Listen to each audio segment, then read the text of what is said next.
On paper, everything seems logical and right. But what happens in the market is so different.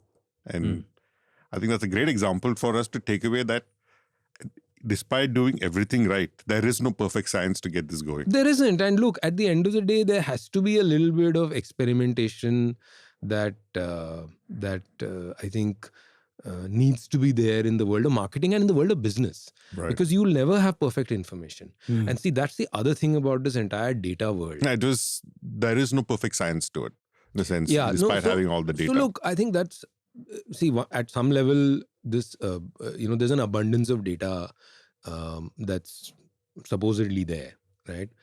But I don't know whether you can predict what's going to happen by looking at the past. Yes, Right. You'll get some cues from the past. You'll see some patterns. But ultimately, the future is a bit uncertain, right? So I'm not convinced about the ability of data to tell you everything. Data can lead. So this is the same thing with market research, if you remember. There used to be this thing saying, oh, what should a brand do? What does research say? I mean, research can't tell you what to do. Research can inform you insights, can inform you what happened, etc. And then you have to make a choice. You have to make a decision. Absolutely. And that decision could be right. And if you have followed the discipline, and that's my point about marketing as a discipline, if you followed, then you reduce the risk of your having made a wrong decision, right? All of these are information points that will help you not to make a decision. Now, the amount of data that is available, and this is something that I learned in my media stint. Okay, my biggest thing in the media stint was that actually what we were monetizing, ultimately it is what you see, say the TV business is monetizing time at its very core, right? And as an extension, there are now platforms that are monetizing your attention. Right? We're not going there, but if you just stay with monetizing time, right? The value of time is actually decreases over a period of time, in the sense that if I put out a new piece of content, like we're doing this podcast, the first time you put it out, if you put it out live, it'll have the highest value. Right. If you put it out as a repeat, it's anybody's guess as to, has it become zero or somewhere between that value and some depreciation. Zero, right? And some depreciation. So the fact that you're monetizing time means that your decisions also have a certain value. Right. Yeah. Right. So you can't wait for data. You can't wait for research at times. Sure.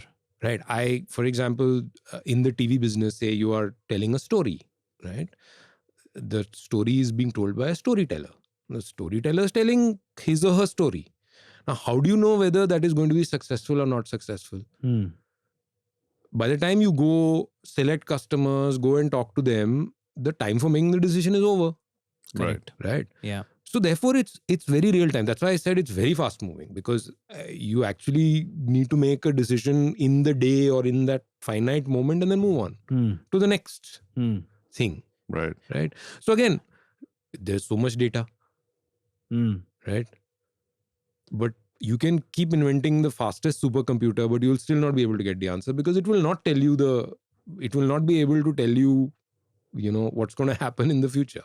Sure. Right. And therefore in media, when you were there, would you call it, so all the data, for example, the storyteller's story you put out, now you receive your TRPs, GRPs, etc. So TVRs, so you understand how it performed. So at least that informs your gut for the next decision. Correct. So therefore your informed gut keeps getting better. Correct. And then it kicks in what you said, Sudeep, earlier, that amount of time you spend on the category will help you to make better decisions. Yeah.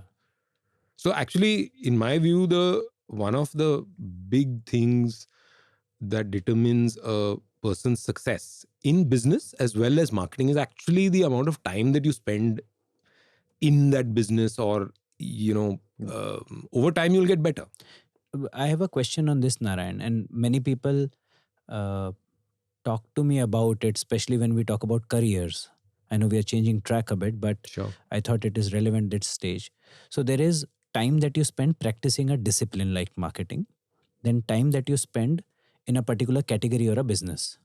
Both seem to have a significant bearing on how good you become in terms of making decisions later. right?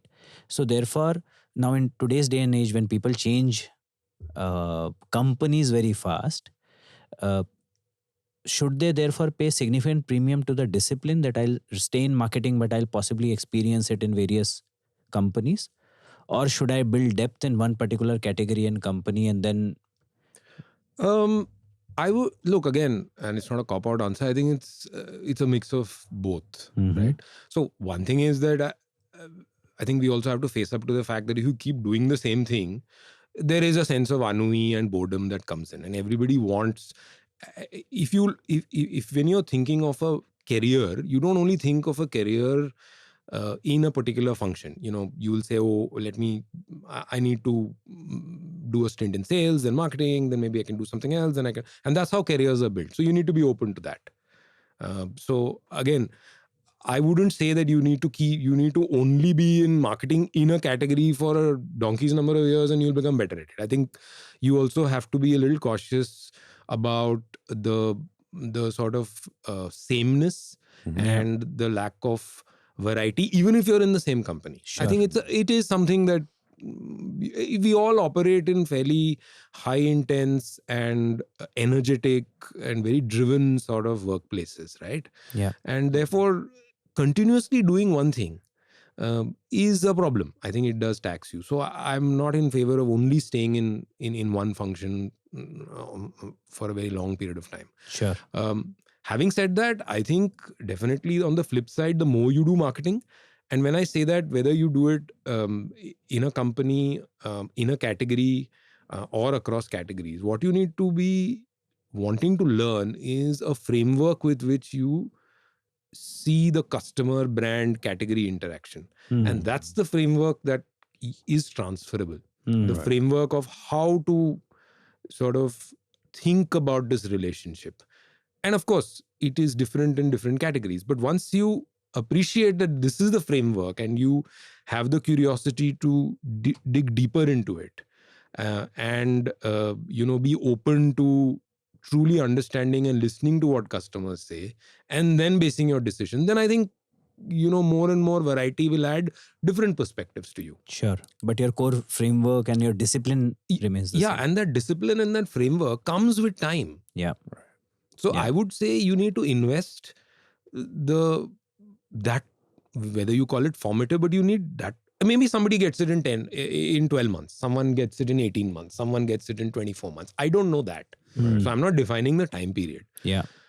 But, there's that famous 10,000 hours. Wo ho jata hai 10,000 hours. One way or the other. One way or the other. Okay. That reminds me, when I moved from sales to marketing, and when I call you grandfather, there's more tease you, but there's actually a fond memory that I have. I'm not sure if you recall. Once you tell me, I'll recall. I walked into your lavish cabin with a concept for Tang. Right. And with your recliner and the sofas. Look There's more a like bean bag. your bean bags. It looked like a living room than an office cabin. But you spent an hour with me, who is just entering marketing, explaining to me how a concept should be. And I'm not sure if marketing leaders today have as much time, or sometimes even the will or the know-how to spend with junior marketers like that. I'm very grateful for it, because I learned so much that day and I continue to use it even today. So how do you today train even skip level managers, or what's the leadership style in marketing? How has that evolved? One, this is something that I like doing a lot, which is to sort of, I believe you need to it's not the length of time, but the intensity of the time that you spend on a topic which can give you the breakthrough.